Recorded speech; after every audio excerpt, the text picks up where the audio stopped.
Hello, and welcome to Comics Solving Problems. I'm Stephen Allen.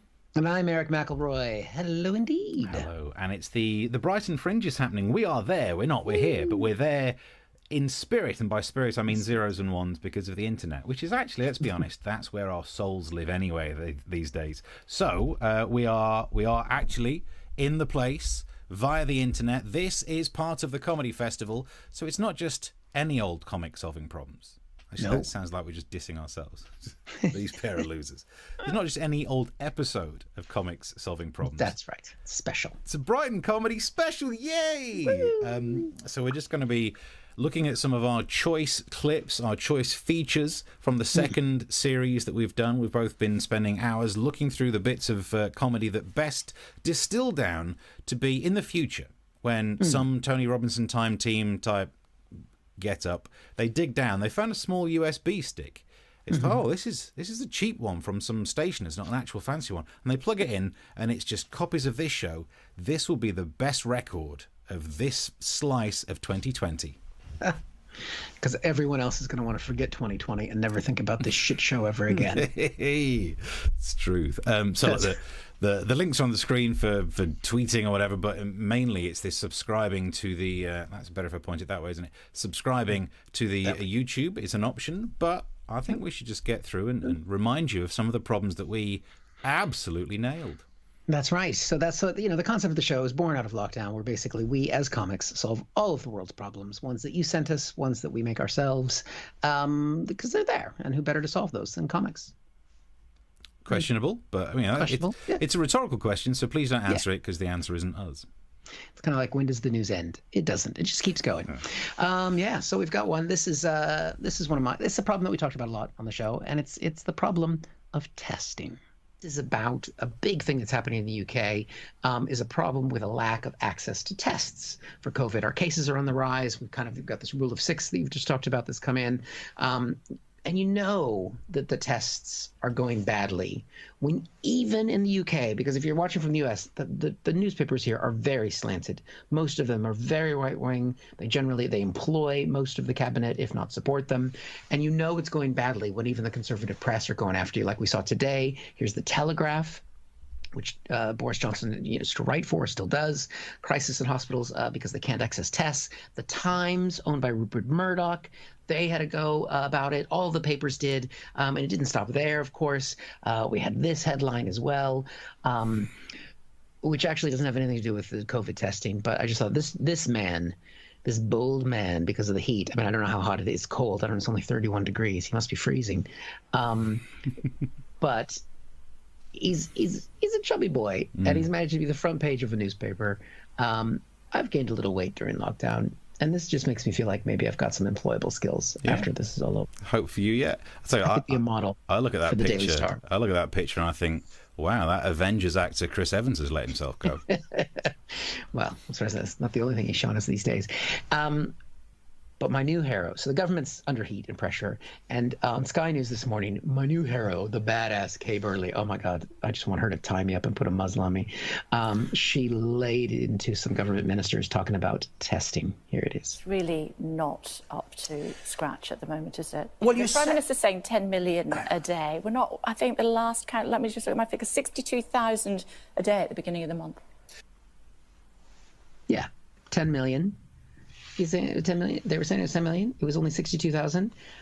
There's a bit of a gap there between 10 million and 62,000. I mean, there's no way to know what that gap is. Yeah. Because it's impossible to say. No one knows what that number would be. There's no way to determine that because there's no way to do that kind of math. I mean, there's just no way. It's just like saying nobody knows, how long 6 inches is. It's about that long. That's 6 inches. Can't tell on webcam. Can't tell. But let's see what he has to say in response to that. Well, we've gone from capacity from 0 to something like 370,000 capacity a day in very short order, and we think we'll have it at about 500,000 a day by the end of October. We're having to send the test to Germany and Italy because we can't keep up. Yeah, no, there are always teething problems, and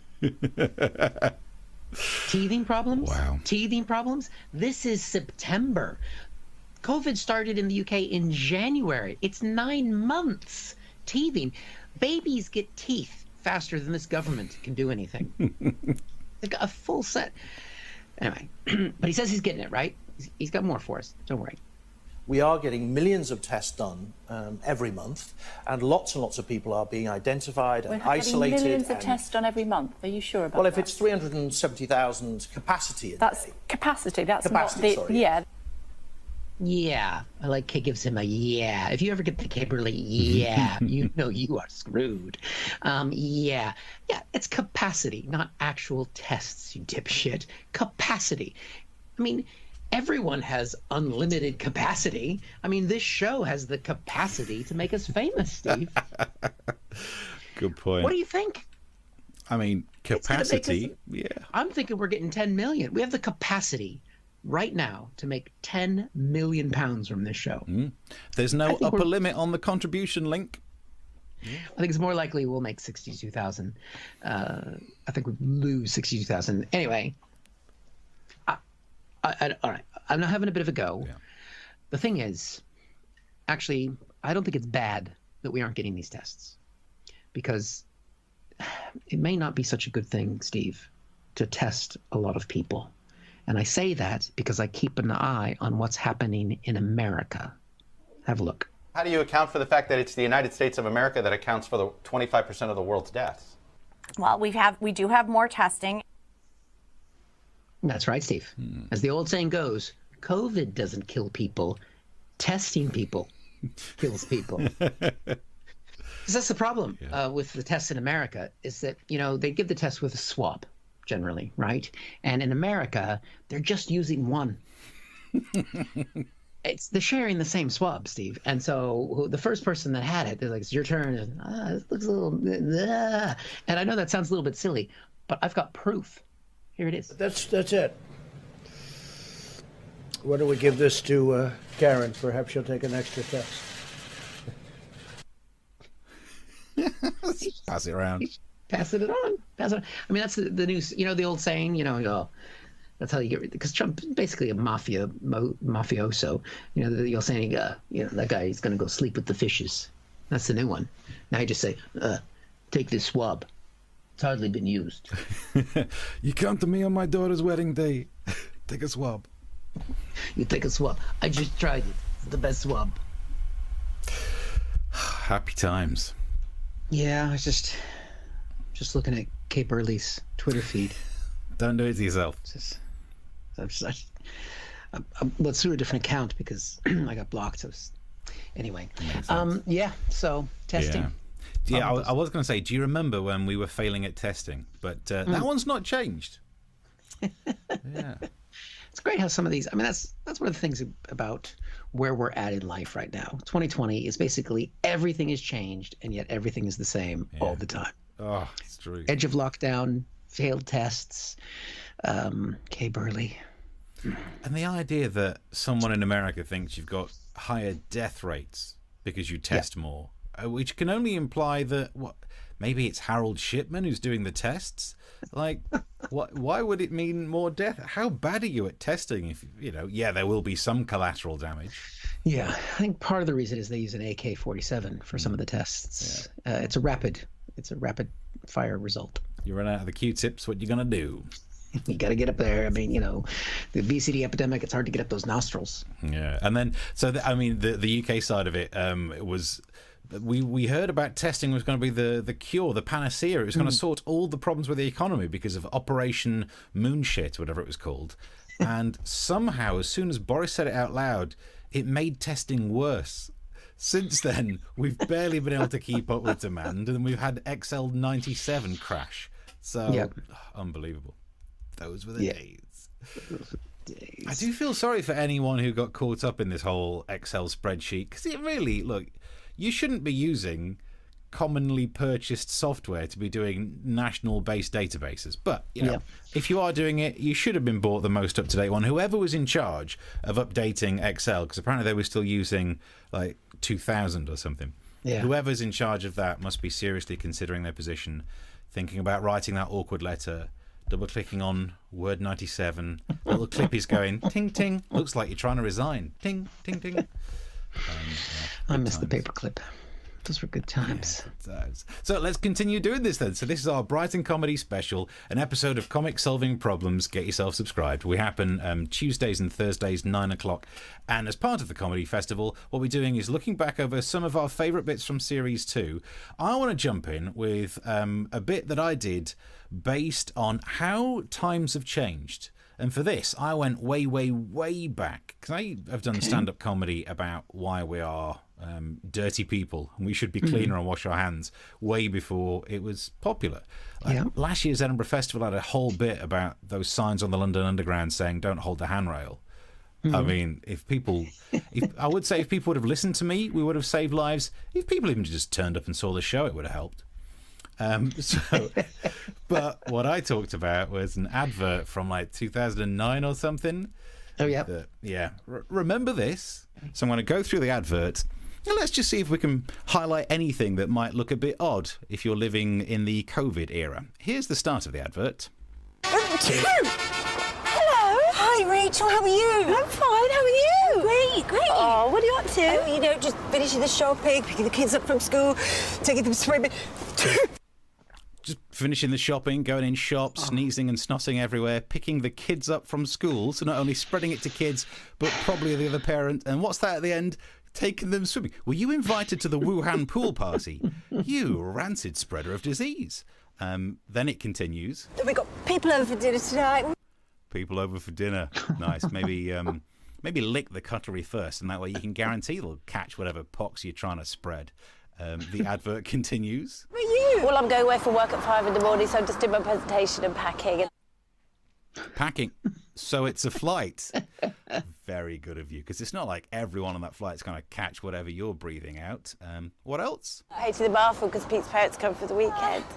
Oh, Pete's parents are coming for the weekend. Now, I'm just guessing, looking at the age of the people we're seeing there, that Pete's parents might be heading on towards being in a vulnerable group. Maybe if they catch your flu, they might die, and you get some inheritance. Is that the plan? Is that what the plan is all along?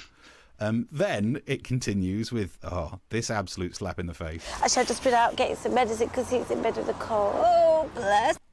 Oh, Pete, what's he like? Being in bed, keeping his germs to himself, the selfish prick. And then the advert wraps up. When he's ill and you don't have time to be, when he's ill and you don't have time. Your errands are so important. They're more important than people dying. You have to go and do your things. And this, right, okay, there's a gender issue with this advert, which they've changed the law and now adverts aren't allowed to be sexist. So there's a strong chance that advert would not be allowed to be made. But even if you made it just with everyone being of the same gender, the fundamental problem is stop having this attitude of, if you plow on with your dirty germs spitting everywhere, aren't you so brave? You're not brave. You're a spreader of death. Keep your dirty germs away from other people. It's this martyrdom attitude that you want a round of applause for making other people ill who then spread the disease. Every disease you've ever caught, you've caught because other people have given it to other people. Yeah. So actually, I reckon when we see that advert, we should view it more like this. Oh, hello. How are you? Oh, hello. Busy. I've got to go to the swimming pools later because I got a verruca. Want to make sure I spread that round. Then I'm booking a cruise because I got norovirus. And then I'm going to have lots of unprotected sex because I got crabs. And how's Brian? Oh, he's dead because I shamed him into never admitting that he was ill. So... I mean, I would say fun times, but they weren't, were they? we had to live through that. Oh, dear. Some nice little chew at the end. It was nice chew. Yeah, and also what we're doing in this show, we're doing some like behind the scenes chatting about what it was like to film it. Right now, if I had to do a sketch where I got to wear a thick jacket and a big hat, that'd be nice because it's turned cold. But that was during a heat wave. Yeah, we did have to film some of these in our offices and spare rooms when it was hot. But luckily, I had Big Bertha with me, so I was fine. If you don't know what that is, we're not going to explain it now, but you go back and see previous episodes. You'll be summertime relieved. Yeah, Bertha. So we also get the midnight repeats of these things that play out. And just the other week, someone on D Live, which is one of the places we broadcast, was trying to have a go at us, saying, "Why are you two sitting there wearing ties when we clearly know you're only in your undies on the lower half?" So I replied saying, Who's wearing undies? So no, I think we lost a viewer. That's right. I'm wearing my mask. He really holds them in. You're supposed to wear a mask. Yep. You don't say wear. People wear them on their chins. Yep. Holding the boys. The boys in there. God, the boys. Which actually is a good point, because one of the things we've talked about a lot in the show is COVID-related type things, and a key thing that has been definitely, we've had a few themes, obviously, throughout the run of this since we started doing it back in April, and that is this one. And it's a problem and complication of wearing masks. This might help you with a problem that you might be having, because you might be heading back into work, you're going to be on the tube, and so on, possibly. You're going to have to mask up. We've talked a lot about masks on the show, but I think one of the problems all of us feel is that when you have the mask, you can't see yourself, you can't make any expressions except with the eyes. But I saw this solution on the BBC just today, actually, that there's a mask that's been developed with moving lights to give you some expression on there, and it's a person invented it, and there's a little clip of how it works here, which I think it looks great. This might be the coolest face mask I've seen. It was created by game developer Tyler Glale, and the lights respond to the sound of your voice. Because it looks like it might have been developed originally by Al Jolson. Can you say that? Yeah. You can say, yeah, you can say it. The reporter really liked this as well. He thought it was such a great idea. I mean, here's what he had to say about it. I thought I'd have a go at making this myself, just as. Oh, that's nice. That's nice. You just see something like, oh, well, this must be a piece of pish. I was gonna do a news story about what this guy made, but I thought I'll just do it myself, because that's the kind of wanker I am. Now, before I get sued by whoever that reporter dude is, the guy who made it did put it online, the technology behind how he did it, and the source code and everything else, because he's probably a geek like you. You use all Linux and all that shared free software open crap. Source. Open source. Don't allow Bill Gates to get any more money so that he can microchip our children. Gotta let him do it. Or I'm sure Steve Jobs come back any day now. But he put it out there, and so Steve and I thought, all right, we'll work on this together, especially with Steve's geek skills primarily driving this. But our mask is different. Not just shows expression like the mask that they made, but this one doesn't just show words. It's a more advanced mask which shows pictures of what you're talking about. You can see it here. Hi, I'm Eric, and I live in the United Kingdom, where my Prime Minister is Boris Johnson. But I'm originally from America, where my president is Donald Trump. I'd buy one. Looks good to me. And it is because it shows the difference, because you can see the difference between Boris Johnson and Donald Trump, because Donald Trump's a little bit smaller. Yeah, a little bit smaller. I mean, Boris must be huge, because I mean, how many kids does that man have? No one knows. You Top wink at him and you're scientists don't know. pregnant. I'm afraid to meet him. It's one of those numbers. If ever you get bored and you are a nerd like me, Anne and I and TJ, I have self-medicated through lockdown, through the emotional ups and downs of it all, by watching lots of videos about maths, including ones that explain why 1 over 0 is technically undefined. Mm-hmm. And I think there's probably a video out there as to why the number of children Boris Johnson has is unknowable. It's an uncountable infinity. Oh God! So the sad thing is, since that video, I've just watched even more videos of that. I'm still doing it. Oh dear! I recently found out that I to the power of I is a real number, but that might not be of interest to anyone. But it's not. You're right. Well done. Yeah. It's not. I can say that. The thing is, that mask is real. The only problem is that when we made it, regardless of what you say, it just shows those 4 images. Yeah. And so when I wear it on the train, it leads to some weird conversations, because no matter what I say, it's a cup of tea, a gun, and 2 cocks. Yeah. So which I'm seems dating like someone new now. And, it seems like it's the title of a really bad Guy Ritchie sequel. A cup of tea, a gun, a couple of cocks.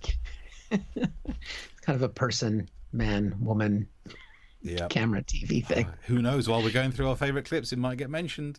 A lot of people love that. It's there. We love it. Love it. So yeah, don't forget to subscribe to the thingy. This show has been going on for 2 series now, and we split into series just because we took a little break. Hey, we did enough work. Do you know what I mean? As soon as lockdown started, we did the quarantine version of it. We've been doing it at least twice a week. One week we did 3, right back in the early days. We've been doing it for 2 series now. So this is our Brighton Comedy Special. First of all, looking back at some of our favourite bits. One of the things that everyone was very heated about at the time, and now no one's really mentioned it. I love how these stories like burn so brightly and then disappear and no one cares anymore. Remember the furore about the proms? Oh yeah, and now it was a big deal. All over and done with. Everyone's like, no one cares. We're all about Excel spreadsheets and flipping it. I mean, earlier, end of last week, there was a news story that said that scientists have worked out that men with deeper voices are more likely to be unfaithful, which I think is terrible news. But listen to my voice. Yeah, you'll get no wonder you like this story.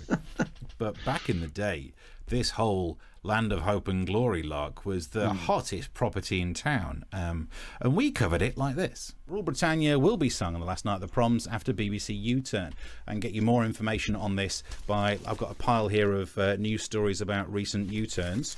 It's not that one. Hang on, sorry, that's no, that one's A-levels.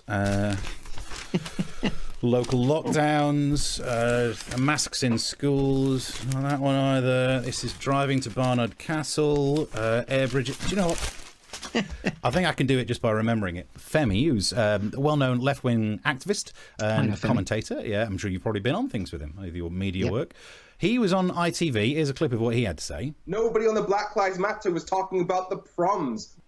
Yes, it makes so much sense. No one... This is just a distraction. And he was actually saying it's a distraction. And this is my favourite bit of TV I've ever seen. We shouldn't be spending all this time talking about it. But every time I mention the things we should be talking about, I keep getting shut down. Yes, as I mentioned, you were booked on this show today to talk about your objections to Rule Britannia and Land of Hope and Glory. That's brilliant, isn't it? Every time, this is just a distraction. And then Eamon goes, but you were booked to talk about the distraction. Can I get you back onto the distraction, please?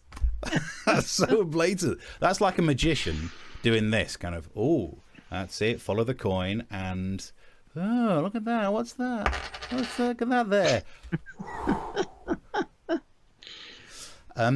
So there's we should do that's the first time we've done magic on the show. Yeah, it's pretty good as well. No one saw how it was done. If you watch it back, you might be able to work it out. Yeah, actual magic on the show. I think it was the first and last time we did magic on the show. No, there was another one, and it's not one of the clips that I've picked, so we can definitely mention it here. There was a radio presenter who famously cut up a mask on radio. So I did my version where I got a mask, cut it up, crammed it to my hand, and then just pulled out a complete mask. Yeah. I'm available for children's parties apart from We've got everything in this show. Everything. And also, by sitting here playing our favourite clips for the Brighton Festival, I've noticed how every single time I play a clip, and my clips are always short, right, in the actual show, they're about 5 seconds, you always think you can get a drink in. I've noticed that. Come back from a 2-second clip from ITV. Yeah. It's the same. It's always there. It's just, okay. The guy can't go for 3 minutes without his vodka. Yep. Well, that's how we get through these things. Fights COVID. Haven't had it yet. So I have that. But it's because I add that little bit of bleach.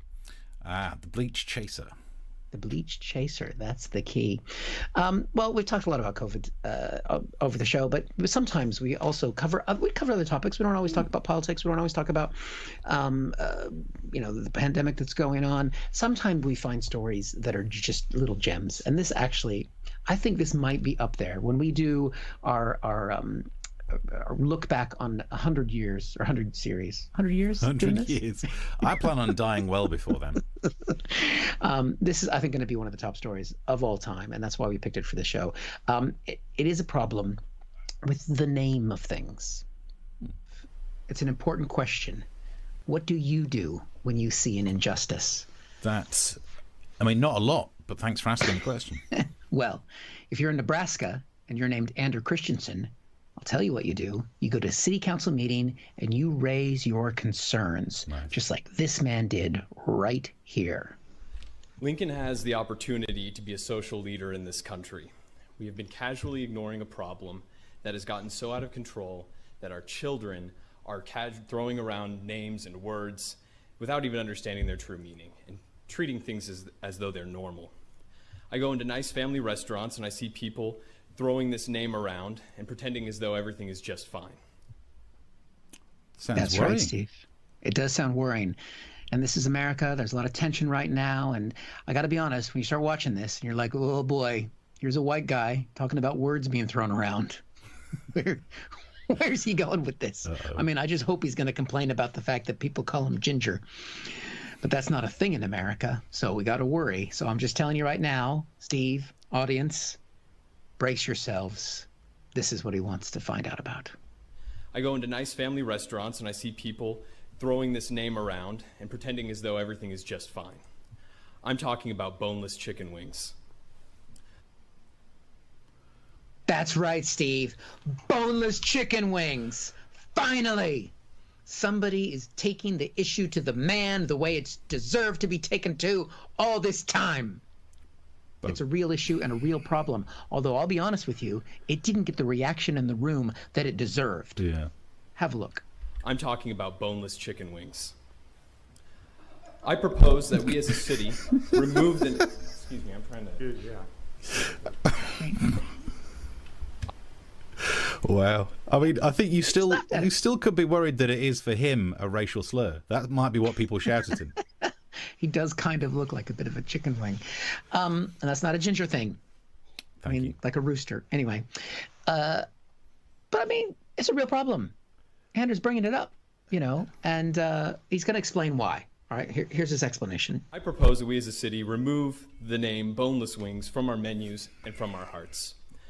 These are our reasons why. Number one. Oh, yeah. Oh, there's more.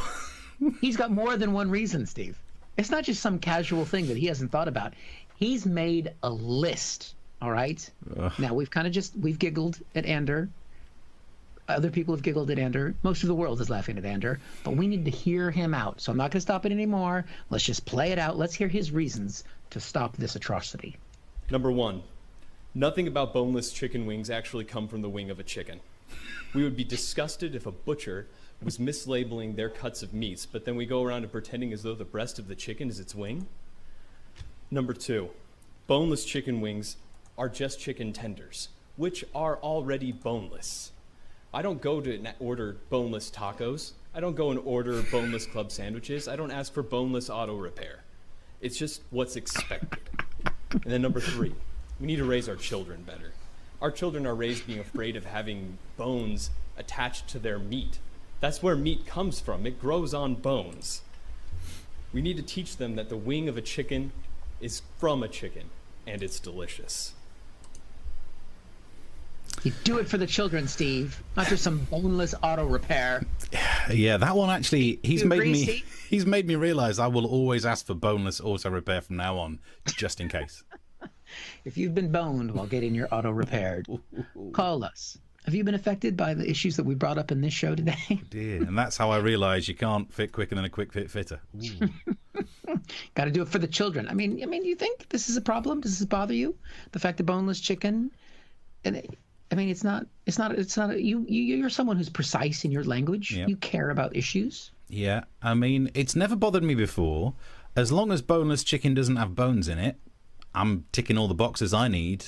And as long as it's got chicken in it as well, I would like that, but it's not essential depending on which chicken shop I'm going to. So I've never worried.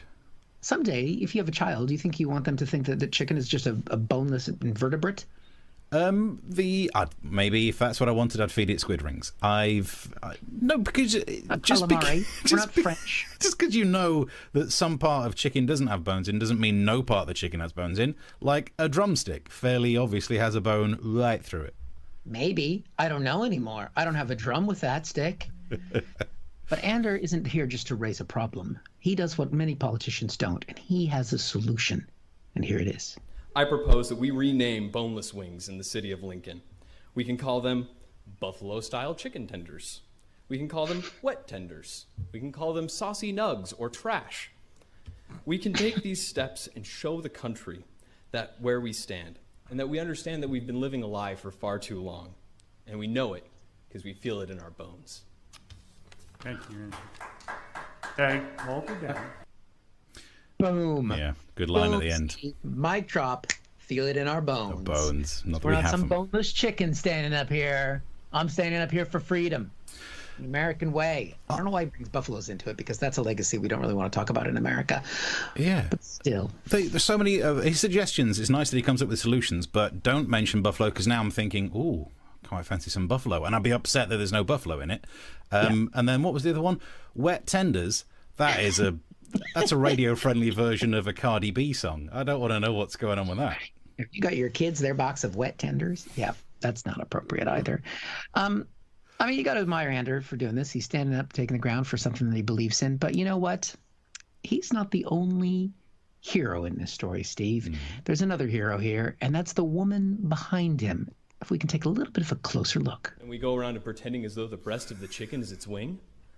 Holding it together. Number 2, holding it boneless together. chicken wings And are she can't just take it chicken anymore. tenders. So good she's got that mask on. Finally, a plus side to wearing a mask indoors. Yeah, real heroes wear masks, Steve. Wow. Oh, you really brought the good stories to the show. Thank heavens we covered that. It was, I mean, just watching it back again. I mean, I show that to the kids, our family, because you're watching it first. Like, what is he? This is boring. I was like, why are you showing me this? And then he starts going on about the chicken wings and the bones. And does he not look like someone who's missing debating society? Kind of for no reason form an argument on this topic. But what's good about that is I would imagine, they've got all the signs where people in the background can't sit because of COVID, allegedly. But I can't imagine that when there isn't COVID going on, that those meetings are any busier. But if they knew that was the kind of entertainment they'd get. That's true. Imagine if at the end of it you could hand round some wet tenders. Wet tenders still is the worst one out of all of it. Feed me some trash. That I'd rather eat than wet tenders. Yeah, I could watch that one over and over again. I think it was great that you brought that story to the show, because we cover all, as you say, we cover all the stories, and it's very important for us that comics solving problems, we solve the problems that aren't just COVID-related, economic, and all that stuff. So yeah, I think you somewhat inspired me to then bring to the table another chicken-related one. Admittedly, this one goes a little bit back to the issue of what's it called? COVID, health and safety more. What's the thing called? Everyone's been talking about it. The thing that I had, which you think I'd remember. But just to chip in my side of some chicken-related news, I talked about this. KFC drops finger-licking good slogan as it doesn't quite fit in the age of COVID-19. And this is an actual picture. They've released this picture of their logo. But the problem is, by blurring it out, it's like bleeping words. It makes you think it must be a swear word underneath it. They should have gone the other way. Why didn't they listen to the emails I've been sending them that said, just change your logo to this? It's finger washing good. Nice. And then all of a sudden, you're on the right side of history. I've worked recently with Skittles. Taste the rainbow. We've added an asterisk. And if you look down the bottom for the small print, please wipe the rainbow first. And my favourite brand that I've worked with, because look, their imagery of their logo caused some problems, and I thought the only thing you can do is change your slogan. So we've gone with Nokia, infecting people. None of those companies have written back. Strange, isn't it? I know. Well, I mean, you're going to need to be retrained soon, according to Rishi. So, I mean, you're gaining some skills in doing this show, because Steve he's the tech meister in all this. So he's what you're watching right now is only possible because of Steve's inner geek. Why, thank you. And for ages, like one of the radio stations I worked at, they stopped hiring IT help because I would just do all the IT work for them. And I've often thought, like, oh, maybe I could have a career in IT, but I don't feel brave enough. I don't feel like I know enough to actually do this professionally. And then you hear the government uses the wrong version of Excel. And I'm like, actually, give me a call, government, if you want to give me some money. I reckon I could upgrade you. Yeah. Be careful, though, saying that you're good at stuff right now, because the job center is listening. They're everywhere. It's the only people. I mean, they're the ones. I mean, if you're looking for a job, I'd go get a job there. they're never going to be out of business. Not in They're this. not going to be out of business yeah, anytime economic soon. climate. So, they're trying to find jobs for former comedians. Ooh. Yeah. I mean, Well, I know we're not really here to be talking about that, but the more I keep thinking about that story, the more it winds me up. Rishi Sunak asked, because it's important what you think the question is. And I think he was asked, what are you going to do about all of those people who work in the arts who've been made jobless by the government's decision? That's really important to put that in the question, because it puts it in context that when he says, retrain. Oh, thanks. Thanks, dude. I mean, I know Rishi Sunak's approval rating is really high at the moment because he's just spent months and months giving away more money than any government's ever given away. Yeah. I think when the money dries up and he starts telling people, oh no, get a job, why don't you try and be Chancellor? I did and it worked out for me. Then all of a sudden his approval rating might drop somewhat. No, he's gorgeous. Okay. If that's what you're into. I'm a big fan. Right. Well, speaking of things I'm a fan of, this is a problem that comes up a lot on the show. We've dealt with it quite a bit, but it's a personal one. It's one where, we talk about Donald Trump being president of the United States. I'm from America. Woo! And that's what we have to say after we say I'm from America. Name of it? Woo! And but here's a specific problem that was between me and the president of the United States. This is going back to something that did happen to me. I'm attached to the story personally because Donald Trump, president of the United States, actually lost a lawsuit a few years ago, and he was prohibited from blocking people on Twitter because the judge decided that the at real Donald Trump, he was using it for official business to make pronouncements and that kind of thing, and he lost the case and he had to unblock a lot of people, but Trump has decided he can't take the heat anymore, and this was in the headline last week. He's just gone back to court to try and have the right to block people again after the court said that he couldn't. So, and the reason I care about this, Steve, is because you remember I was blocked by the president of the United States. I still have an American passport. I still file a tax return. Don't make enough to actually pay anything, but I file because it's the law. You're required to. They might catch you. I snapshotted it. This is back from June 2017 when I was blocked by the president. Some of you may have noticed behind me under the beer sign over here in the house. I've got it blown up there. There it is. Yeah. I'm very proud of the fact that the president of the United States and his little chubby fingers went in there and blocked me. And it's not just Donald that blocked me. I got this one, Donald Trump Jr. Look at this. Look at that. Nice. Blocks back in the day. And, I mean, it's kind of pointless, but I've got this block as well. Don't know. I mean, everybody blocks him. But I was working on the whole family, going for the royal flush. Nice. A joke? I don't know. But I was unblocked because he was sued by a group called Mike Columbia, who were an advocacy group. They won the court case, and when they won, because they had like 7 people that they represented, they opened it up to other people who were blocked. And so I wrote to them and I said, I've been blocked. And they said, okay. And my name was submitted in writing as part of this court resolution to the Department of Justice to say this person should be unblocked. And somebody had to go into Trump's account. I just hope he had to do it while he was sitting there with his greasy little burger fingers and unblock me, right? That's kind of cool. And when you did it, though, you had to send in the tweet that you think got you blocked so that they could prove that it wasn't like abuse or violence or that kind of thing. So I had to go through the tweets. It was hard to know the exact moment you get blocked because, of course, you don't get noticed. That's probably the point. And I think I got it down to this was the tweet that I think did it. Trump sent this tweet. Which we have here back in April 2017. Happy birthday to our FLOTUS, Melania. He actually spelled her name right in that one. He often calls her Melanie. It's confusing when you have that many wives. So he sent that tweet. And so this was copied into the letter sent to the Department of Justice. It's on file somewhere in the U.S. government that he sent that tweet, and then I sent this one. Looking for gift ideas? Give her a divorce. It's what she really wants.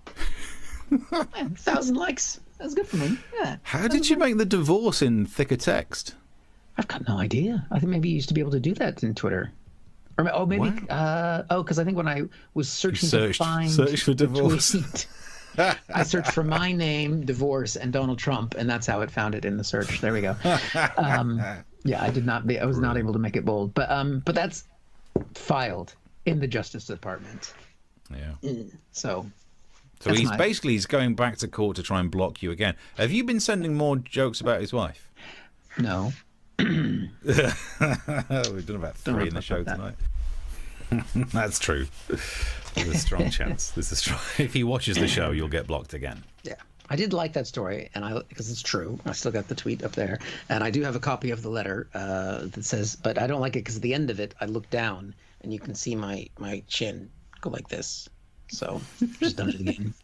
So I almost didn't put that clip in because I got some chin action going on. Because we've not talked about this, though. This is in case you've just recently joined the Brighton Festival comedy special, where we're picking some of our favourite clips from Series 2 of Comics Solving Problems. We've not even mentioned about the fact that look at all the things that have changed. Seeing different clips of the shows. It's just an array of different chin statuses and beard status, and the hair suddenly goes out and in, and wowzers. I have rearranged the filing cabinets in slight different spots. And this has all changed, isn't it? This kit. That's all changed. Yeah, you got the different lights and things back there. So look at that. And I'm still. The more clips we play, the more I realise I look like I've got a beetroot face again. This webcam is obsessed with making me look like I've got a red face, and I keep toning it down. And as I can see by looking at the clip, slowly but surely, it comes back to big red face. I mean, this is the actual colour, but it's a lovely big red face. Well, thank you. Nice, thank you. So yeah, we've explained what this is. This is our it's a comedy special, part of the Brighton Festival. If you like your comedy, I would say that's the place to go, but you can watch it online. That's what you're doing right now. I will also say what we're doing by using the internet to try and do comedy. It's what happened at the start of lockdown. Everyone tried to do stand-up, and it's tricky to do stand-up, but this format's a bit different. So I got into this working from home lark. And it's still going on. There's been a lot of debate about whether we should go into the office to work. Do you remember when everyone was trying to get us back into the office? The Telegraph was saying, MPs are saying, get back to work or risk losing your job. Now it's a bit like, it's not. So there is an issue about no longer being forced to work from home. And I did this whole rant about what it was like to work from home, which I think we're both connected with. If you've worked from home over the last pandemic, this might relate to you. I've worked at home for decades in what we do for a living. You know, I've been a writer and done loads of stuff from home. And anyone who knows about this, anyone who's ever worked from home will realise you are not respected if you work at home. We have all been through this situation. I'm home. Hiya. Well, I see you've not done the recycling. Sorry, what? You've been at home all day and you've still not done the recycling. Well, neither did you. I've been at work. And so have I. That is the moment in everyone's life when you realise two things. One is you are not respected if you work from home, and two, if you win an argument by using logic, you're about to get shouted at. And everyone's gone through it now. Actually, it's really cheered me up, because that was just the bane of my existence for like 2 decades. And now everyone knows what it's like. Yes. Yep. It never leaves. Yeah. Never. Laundry and dishes. It's constant. You're here. Anyway, I don't do any of that. No one does. It was both sat there crying, kind of, it's horrible working from home. But that's, hey, keep it light, comedy show. Comedy! Hopefully you're enjoying it. There is the link to subscribe there. But also, if you're enjoying this comedy entertainment, then chuck some money in the pot. Near the stream, you should see a link to donate. And it keeps these lights were not free. You're keeping the lights on. Just about. They're LED because they don't use a lot of power. That's right. We're actually pedaling. That's why we can't show our below this, is because we are only wearing underwear and we are just hamster wheeling away. I wish I was burning that many calories. Oh. That's the most exercise I've gotten in weeks. Since the government stopped mandating that we go out for an hour. Do you remember those days? Exercise. I know that was more of a Series 1 chat, but that when we were allowed out once a day to exercise, and I honestly just stayed in. I was like, what? I've got to run. I'll keep watching the telly. I'll keep watching maths videos. I hurt my back. So good excuse. Yeah.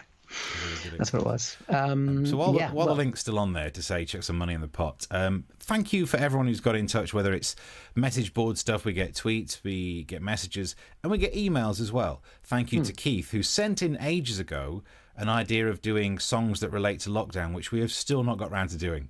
But we'll do that on a show where we'll keep that as a running thread through it. He keeps sending some great suggestions, so at some point we'll just read out his suggestions. It'll be great. And thank you to Philip as well, who keeps sending us some lovely stories. And by lovely, I mean some real weird-ass stories. I don't know where he notices these. So what I thought we'd do while we're doing these comedy special Brighton ones is bring up some of the stories that he has sent to us. And you've not seen these. I've glanced at them, but I've not prepped a lot of stuff. So just see if there's anything we can do with this story. Qantas. You can now buy a fully stocked drinks cart for sale to the public. Okay. I think this is one of those examples of industries who think we like everything about what they offer when we don't. I think I like the fact that a plane gets you from one place to another. Yep. I think maybe the shitty drinks in the big cart that slams you in the knee when you're trying to get some sleep. That's not the good thing. That's. I mean, the good thing about international flights on most airlines is that when those trays come, those drinks are free. Yeah. And now you're asking us to buy the cart and pay for all the drinks, and we don't even get to go anywhere. It's all the worst side. And knowing my luck, I'll end up buying a fully stocked drinks cart off the one flight that had someone with a peanut allergy on it, so you don't even get nuts in there. Honestly, and what's the point of the? I don't really get the concept of miniatures anyway. It's the alcoholic version of fun-sized Mars bars. There's nothing fun about that size. What are you doing? Well, they're teeny tiny planes. No, I know. Okay, no, I see the functionality, but I mean, if you're going to have a drink, what is there? There are only, as far as I can see, two reasons to enjoy drinking from a miniature. You know, the small, maybe a small little bottle of whiskey and the really small can of Coke. One is space saving if you're on a flight, but if you're not on a flight, the only other reason to buy it is because you're about to take a penis photo, and you want you want scale context. You've thought about this. Just saying. Just saying. All right. A little mini bottle of Jack Daniels. The size of that. To be fair, you've just shown a problem and the solution.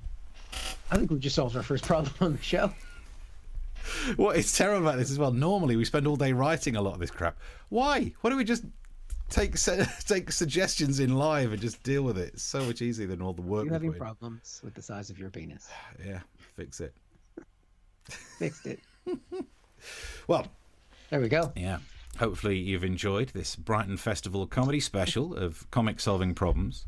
So there's more of these still to come, though.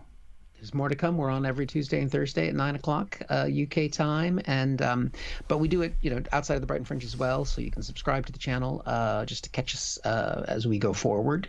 Because I suspect that after this month is over, there'll still be some problems. Yeah, it's probably not all going to be fixed, which is in part our fault because we are failing to deliver what we promise. That's right. That's why we're hoping to get jobs in the government. And we can. We're going to fail up. Yeah, I'll be in charge of their IT department. The thick of IT. It's a sketch idea. How have I not done that sketch yet? There you go. Write that down. Balls. I should have done that the other week when that news story was actually the thick of IT. I mean, you already got the joke, but I'm saying it again. Yeah, just say it. Yeah, thick of just in IT. case. And I could be like a Malcolm Tucker character swearing about spreadsheets. Actually, maybe I just screenshot a spreadsheet with all the swear words I know on it. There you go. Set. But you might, if you're using an old spreadsheet, you might break it. I think that the problem was if there's over 1 million data points, it can't handle it. And with the year we've had, we all know enough swear words to fill that. Wow. That's right. If you subscribe or give us money, we will send them to you. Yeah. Brilliant. So if you've enjoyed the show, anything that you could contribute, a little donation would very much help to keep this project going, and that's the nature of these comedy festivals as well, that we do the free shows and you can chuck some money in our direction. Other than that, I think just see you next time. I think. Right, till then, see you later. Bye.